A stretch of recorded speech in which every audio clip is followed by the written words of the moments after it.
பேசாமல் கொடு. ஈவது விளக்கேல். இல்லாதவர்க்கு ஒருவர் உதவும் போது அதை தடுக்காதே. உடையது விளம்பேல். உன்னுடைய உடைமையை பிறர் அறியும்படி சொல்லாதே. ஊக்கமது கைவிடேல். முயற்சியை கைவிடாதேல். என் எழுத்து இகழேல். கணிதத்தையும் மொழியையும் வெறுத்து பேசாதே. ஏற்பது இகழ்ச்சி, பிச்சை எடுப்பது இழிவாகும். ஐயமிட்டு உன். உணவை இல்லாதவர்க்கு கொடுத்து சாப்பிடு. ஒப்புரவு ஒழுகு.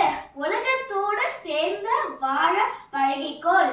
ஓதுவது ஒழியே. நல்ல நூல்களை படிப்பதை ஒருபோதும் நிறுத்தாதே. அவ்வியம் பேசேல். யாரிடமும் பொறாமை கொண்டு பேசாதே. அக்கண் சுரக்கேல். தானியத்தை